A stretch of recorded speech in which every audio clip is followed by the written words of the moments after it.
थेट दृश्य विधिमंडळ परिसराची। विधिमंडळामध्ये मुख्यमंत्री देवेंद्र फडणवीस पोहोचलेले आहेत। आज अर्थसंकल्पीय अधिवेशन सुरू होणार आहे। त्या पार्श्वभूमीवर आता एक एक नेते यायला सुरुवात होईल। देवेंद्र फडणवीस आलेले आहेत विधिमंडळ परिसरामध्ये।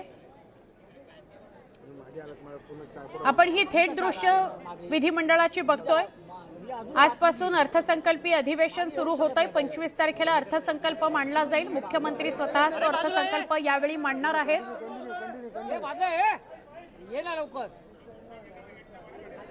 उपमुख्यमंत्री सुनेत्राताई पवार या सुद्धा विधिमंडळ परिसरामध्ये दाखल झालेले आहेत।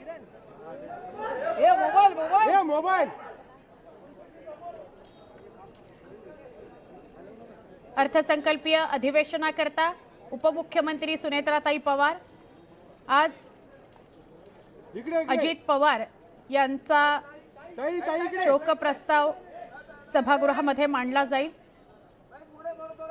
आज जर अजित पवारांनी अर्थसंकल्प मांडला असता तर तो त्यांच्या आयुष्यातला 12वा अर्थसंकल्प ठरला असता।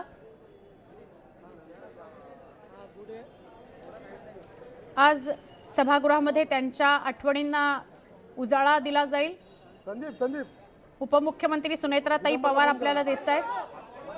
अदिती तटकरे सुद्धा त्यांच्या सोबत आहेत आणि इतर त्यांचे महत्त्वाचे नेते सुद्धा त्यांच्या सोबत आहेत।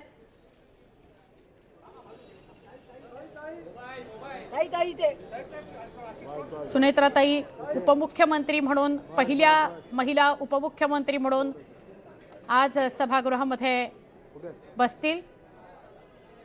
आज सुनेत्राताईंनाच नव्हे सगळ्याच सभागृहातल्या नेत्यांना, मंत्र्यांना, विरोधकांना सुद्धा अजितदादांची कमतरता प्रचंड जाणवणार आहे।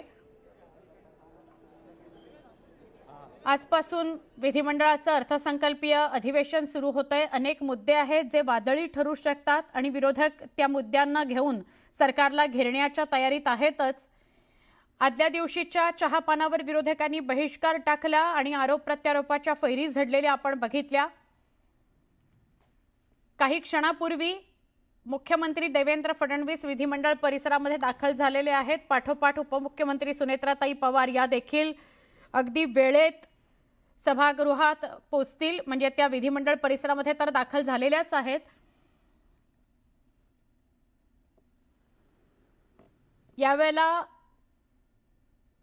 कोणते मुद्दे अर्थसंकल्पीय अधिवेशनामध्ये वादळी ठरतात हे बघणं महत्त्वाचं आहे।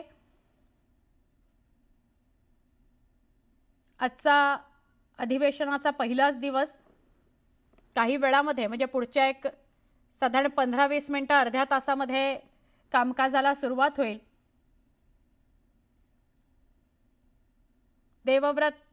आचार्य देवव्रत यांचं अभिभाषण होईल आणि त्यानंतर कामकाजाला सुरुवात होईल। राज्यपालांच्या अभिभाषणानंतर मुख्यमंत्री देवेंद्र फडणवीस सुद्धा बोलतील असं कळतंय। एक साधारण सगळ्या अधिवेशनांचा एक प्रोटोकॉल, एक नियमावली ठरलेली असते, त्यानुसार पहिल्या दिवसाचं कामकाज होत असतं।